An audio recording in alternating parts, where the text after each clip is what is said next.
Hi, I'm Pat Prescott, and I am delighted to be here with my dear friend, Regina Belle. On the Capital Jazz SuperCruise, we are sailing the ocean, and I tell you, Yes. this is an amazing experience. So good to see you It's always. always good to see my sister, and it's good to see you on a cruise, girl. It's good This to is be chilling wonderful. together. A Yes. little. We're working, but not so much.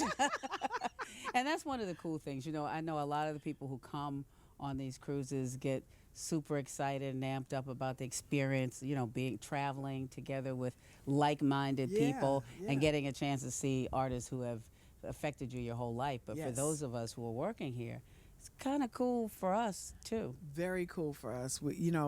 If I got to work, let's work like this as much as we can. Exactly. And here's the other thing too. I think that for the artist, it gives you, like I saw you checking out BB Winans and Kirk Whalem's show, Hmm. standing there in the back, just enjoying it, just like any other fan. Hmm. Something you don't get a chance to do Yeah. in real life. I mean, you guys see each other. You're like ships passing in the night. Yeah. You see you in the venue, the airport, Right. at the hotel maybe, but not to actually to listen to shows and talk to each other. Yeah, and to appreciate each other's art Hmm. and creativity and passion, all of what we do, all of what we have, put our life's work into, our heart, soul and mind into.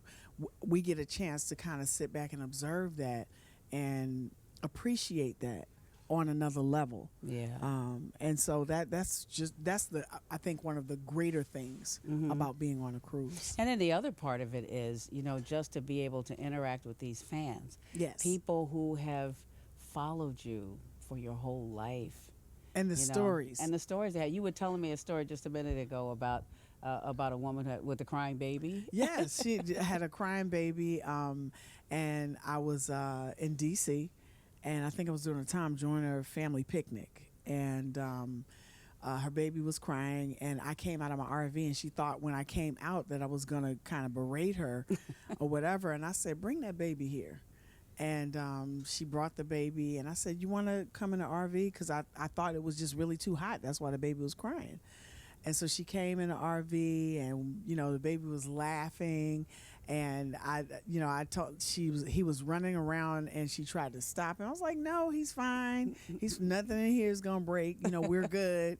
And I gave him some fruit, and she got a chance to put him to sleep. And then a couple of years back, this same woman came up to me, and like told the story to me, and at first I didn't remember, and I was like, I don't remember that. And then she said, "And you asked me into your RV," and I was like, I do remember that. And so her son is now 25 years old, and I'm looking him in the face, and I'm looking at how she's made me a part of their lives. Exactly.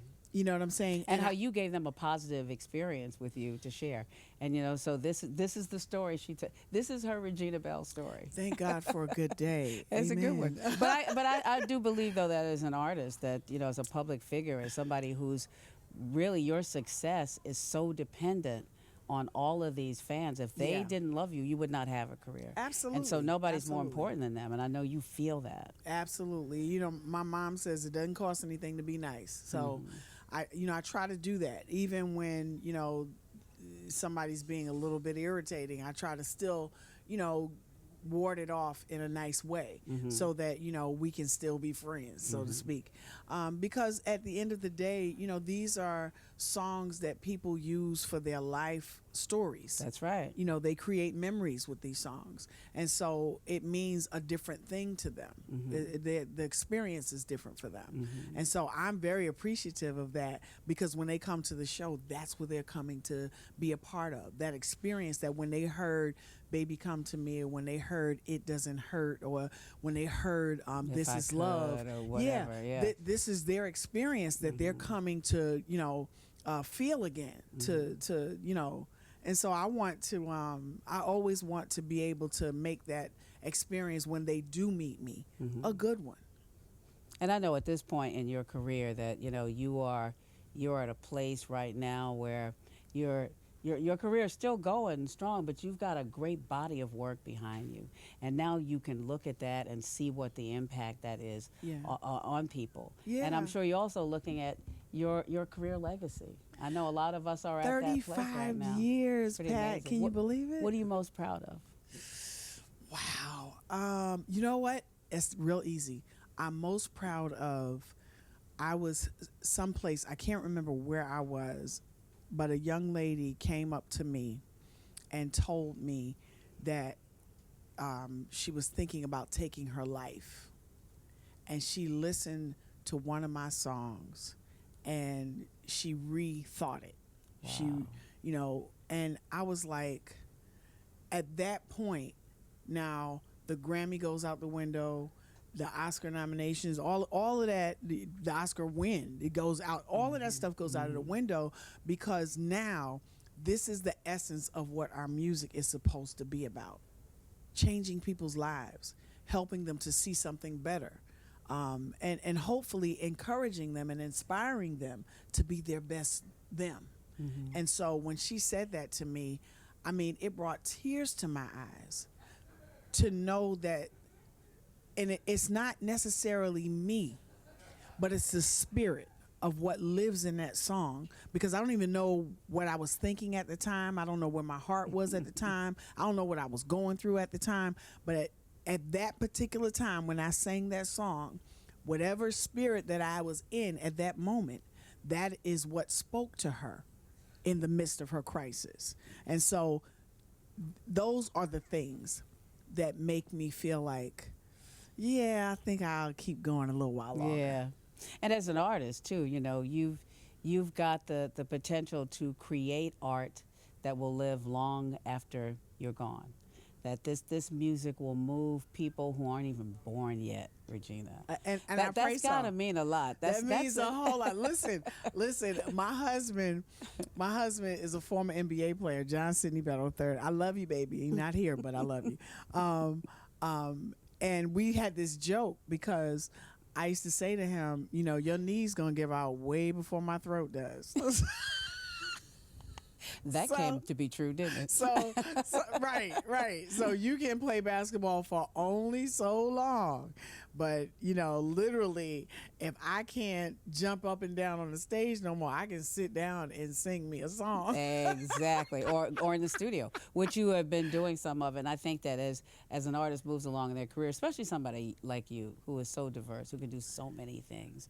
You've excelled in the world of R&B, pop, jazz, gospel, and you even have a Christmas record. Yes. You have a new Christmas record. Yes, My Colorful Christmas. It was truly a labor of love, and I got a chance to do some of my favorite Christmas tunes. And one tune is probably a little bit more obscure to most than others. It's a Nat King Cole song that I listened to as a little girl, and it immediately became my favorite. What song was that? Cradle in That's Bethlehem. my favorite on Is that it? record. See, A Mother Tonight is rocking a cradle in Bethlehem. My gosh. That's my Sing Sweet and Low. That's my song. And that was the first single on the record. That's my song. Okay, That's we're my having a favorite. moment. Sorry. We're having a moment. But you know what? What we got in the time we have left, just a couple of things I wanted to ask you real quick. Looking back, what is the best advice anybody ever gave you? Oh, that's easy. My mom is my shero. I'm so glad I get to live in the house with a woman that I don't have to read about in a book or that I have to meet somewhere, but I got to see her live it out loud. She lived success to me out loud. My mom told me that your reputation walks through the door before you get there. And that to me, not necessarily, I don't know if it was advice as much as it was caution, warning. Remember who you are. Remember whose shoulders you sit on. Remember the prayers, the sacrifices, the dedication that people gave and laid down for you so that you can be who you are, that you can actually walk through the front doors of some of the establishments that you frequent. You didn't get there by yourself. So remember, when you speak to someone, off the stage. When you experience someone, remember that your reputation will go further. And that was good advice from your mother, because Yes. you've used that. Yes. I see you using it all the Yes, time. And the all the last thing I time. wanted to ask you is, what's some advice you wish someone had given you? I don't, I kind of don't live like that. I don't know. I would love to say there's a few things I would love to kind of not have done in my life, and some mistakes, some ditches I wish I would not have treaded. But I think because of that, I've become who I am.